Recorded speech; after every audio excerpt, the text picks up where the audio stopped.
What's good, everybody? Welcome to the Pull Up and Chat. My name is BJ Mathews, aka B Jizzle. Before we get started, follow us on the YouTube page, the Pull Up Basketball Podcast, Spotify, Iheartradio, Twitter, TikTok, the Pull Up Basketball Podcast. Like, share, subscribe, all of our YouTube videos. Hit that notification bell by the subscribe button on our YouTube page. Get our updated content. Let's get it popping. Oh my gosh.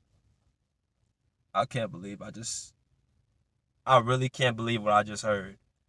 Y'all gonna have to excuse me for this video. It's gonna be a little bit high energy, based off of the information I just seen and the video I just watched on one of these sports shows on YouTube. So y'all know that I keep up with all the sports, all the sports shows. It's Undisputed, First Take, Jalen Jacoby, Speak for Yourself, all these different shows, right? So I'm gonna, break down the show that I don't really primarily watch, but I chose to give it a chance, the last few weeks. They've had some good segments, but I don't really tend to watch this show. My show is, Undisputed, Speak for Yourself, and at times First Take. First things first.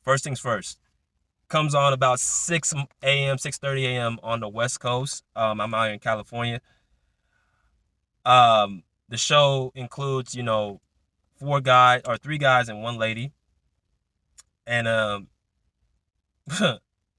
one of the guys said had a take on a situation that I just couldn't believe, and I had to make a video just to expose how one-sided things can be and why I feel like the media can't be fully trusted. And it's crazy because this guy actually makes good takes. The show includes Nick Wright, Chris Broussard. Y'all know who they are. Nick Wright's the big LeBron James fan, probably the biggest LeBron James fan in the media. Chris Broussard has been around. He's an NBA analyst. Or wouldn't even say an analyst, but he's big in the NBA. There's another lady, I forgot her name. I think it's Jack McMenamin. I think that's her name. If I'm not, just please forgive me. And then the person that made the crazy take I could not believe was Kevin Wildes.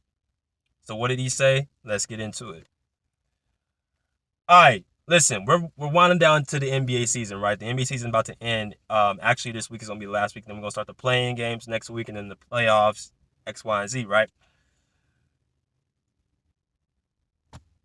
So it's about time, people start talking about going into the, to the playoffs. And it looked like the Lakers are not going to be able to make it this season. The route that they're going, they're going to have to win pretty much all their games. And the team in front of them is the San Antonio Spurs, who I believe are 2 games ahead of them. And they own the tiebreaker, so even if they tied, then the Spurs would get the seed. They pretty much have to lose every game but one, and the Lakers have to pretty much win out for the Lakers to get a spot in that last spot in the play-in. It's no secret, man. The Lakers have been terrible for the entire season. They've been below expectations. Expectations going into this season was to win a championship, and obviously that's not going to happen because they're just poorly constructed. Anthony Davis came out with a video yesterday talking about if they were healthy, then they would have looked different. All this, man, look, that's what he's supposed to say, but trust me, they would not look any more that much better fully constructed because they've tried all their different combinations and nothing worked. So at this point, the Lakers are trying to save face. Frank Vogel's on a hot seat, talked about he's probably not going to be returning this upcoming season. So it just keeps getting weirder and weirder with the Lakers. Like they're pretty much looking to, add pieces next year and then, take pieces away. So the panel, going back to what the discussion was, involved the Lakers and the Clippers in a trade.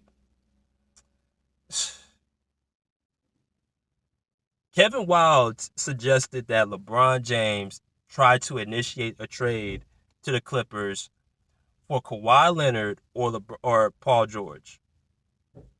Let me repeat. Kevin Wildes on First Thing Is First requested that LeBron James try to initiate a trade to the Clippers for Kawhi or Paul George.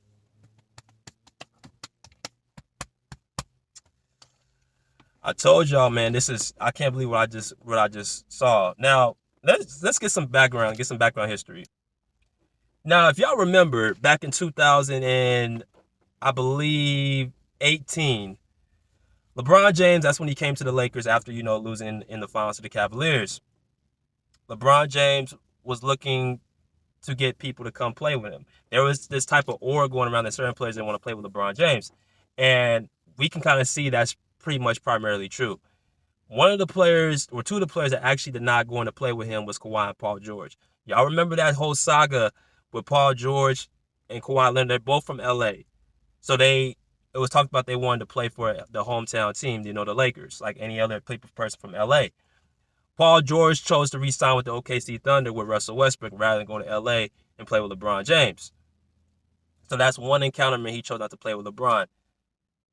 2019, the following season, in the offseason that year, after Kawhi won his championship, LeBron's already with the Lakers. They had Anthony Davis. They were trying to advocate for a third star, another super team. LeBron James, at that time, as well as pretty much everybody in the Lakers organization, felt they pretty much had Kawhi Leonard locked down. You had all the reporters talking about it's either between the Lakers or the Raptors, and Kawhi's pretty much probably going to go to the Lakers. Well, y'all know what happened. The bombshell hit on a Friday night, I believe. That's when they had an earthquake out here in California, and it saw Kawhi Leonard leaving the Toronto Raptors going to the LA Clippers, which completely shocked the hell out of everybody, right? But not only that, he was able to bring in Paul George to come play with him as well. So the Lakers had an opportunity to get both these guys and couldn't get them. Now, that's when the Lakers were actually attractable because they had two other stars with them who were just going to be, heavy contenders. Now, after seeing what the Lakers have been the last two seasons, they've become even less attractable to bring in other stars, right? You had a stint where, like 5-year stint, that nobody could really come. The Lakers were able to attract stars to come. Y'all remember from about 2014 to about 2018 till LeBron got here, the Lakers were a laughingstock, right? So there's this organization, not with just, the players, but with the ownership, ever since Dr. Buss, passed away and Dr. Buss left the organization and was ran by Jeannie and Jim Buss. They're his children. So I digress from that. The Lakers are not an attractable commodity right now. This is not the Showtime Lakers. It's not the Kobe and Shaq Lakers. It's not the Kobe and Pau Gasol Lakers. The bubble Lakers were attractable, but they've taken steps back. But my whole thing is why this is so crazy, because number one, the Clippers are a more attractable commodity. They're going to be a more better run organization for the next years to come. They got Jerry West over there. They got Steve Ballmer over there.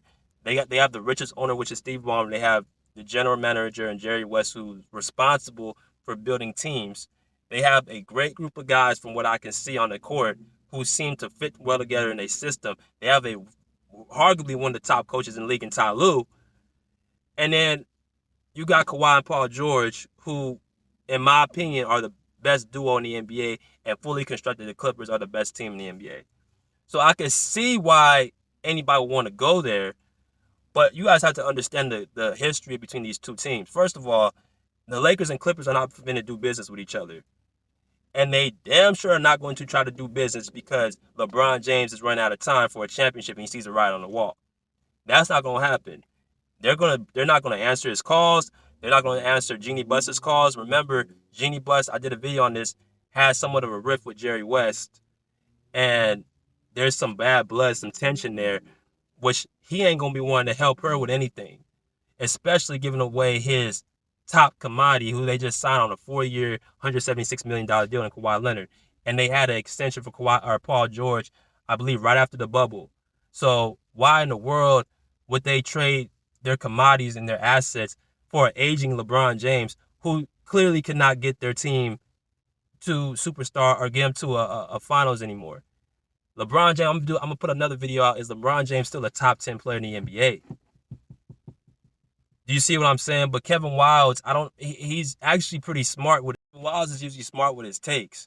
But with this primarily one, I don't know what he was thinking. Because again, the Clippers are trending up while the Lakers are trending down. So why would I give up my two commodities for an aging superstar who's 37? Because the writing's on the wall and he knows he ain't got a chance to win a championship.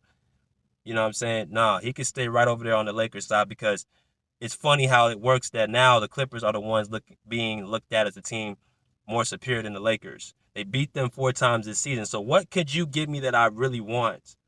That's what the Clippers management is looking at. And how does this benefit us? Just to help y'all out. who in reality y'all have not treated us the best throughout the years. So now karma's hitting y'all. Y'all want some help. Nah, I'm good. Let LeBron go somewhere else, or let LeBron clean up the mess that he helped create it. And yes, he did help create that mess. There's other things people had hand in it, such as Rob Pelinka and stuff like that. But you can't leave every time a situation doesn't go your way. Every 4 years, LeBron James seems to leave situations. He left the situation in Miami after 4 years with Dwayne Wade because he thought that he was getting older. Chris Bosh with the heart clock. Then you go to the Cleveland Cavaliers. You leave after 4 years because you get swept by the Golden State Warriors. Okay, you go to the Lakers and you're about to leave again, even though you won a championship with them. Fix what's going on there, or accept the fact that you're not going to win a championship, or just go after the statistics and go after the scoring title. That's all I can tell you. But this is crazy that you guys put this guy so high, but yet he has to continuously leave teams to be effective, man.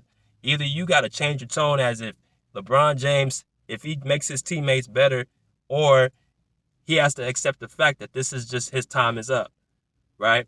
It's happened to everybody, and LeBron James is no different. But that's all I got to say about that. Continue to follow us on the YouTube page, the Pull Up Basketball Podcast. Pull up, see, pull up a chair, pull up. Peace. Out here like swimwear.